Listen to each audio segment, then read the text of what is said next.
নিজের জয়ের থেকেও আমি বেশি খুশি এই বিজেপি নামক দল ও নরেন্দ্র মোদীর বিরুদ্ধে মানুষ রায় দিয়েছে।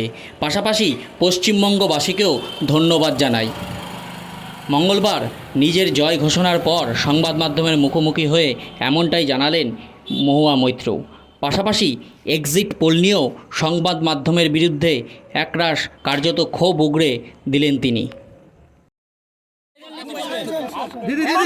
আমি তো বললাম যে আমার নিজের জিত নিয়ে যতটা খুশি, আমি তার থেকে অনেক অনেক খুশি যে এই বিজেপি নামক যে এই অশুভ শক্তি ভারতবর্ষে আর এই মোদির মতো মিথ্যেবাদী অপদার্থ অযোগ্য প্রধানমন্ত্রী ভারতবর্ষের এই 10 বছর যে রাজ করেছে, আর আজকে যে সে 400 পার, আর this is a vote against Modi, তার সাথে আমি সবচেয়ে খুশি।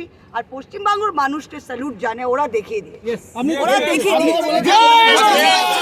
যেটা মেইন জিনিস, যেটা আমরা বলেছিলাম যে এই সাম্প্রদায়িক রাজনীতি যেটা ভারতবর্ষকে ধ্বংস করছে, আর মোদি তো বলেছিলেন উনি ক্যান্ডিডেট 543 সিটসে। আমি সবচেয়ে খুশি যে মোদি সাহেবের এগেনস্টে ভোটটা হয়েছে, আর মোদি সাহেব যে এই দুজন মিলে দেশটাকে নষ্ট করছিল তাদের এগেনস্টে যে ভোটটা হয়েছে, আমি খুবই খুশি।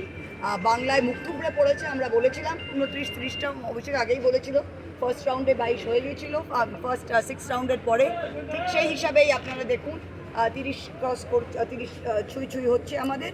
আর অল ইন্ডিয়াতে আর আরেকটা জিনিস, আপনাদের সংবাদ মাধ্যমকে এটা একটা খুব সতর্ক বার্তা। আপনারা যে বিজেপির টাকা খেয়ে, বিজেপির লাড্ডু খেয়ে আপনার যে ভুল খবর দেখান, এবার আশা করি আপনাদের শিক্ষা হয়েছে, কারণ যত বড় বড় সংবাদ মাধ্যম ওদের আজকে লাজে গোবরে হয়ে গেছে।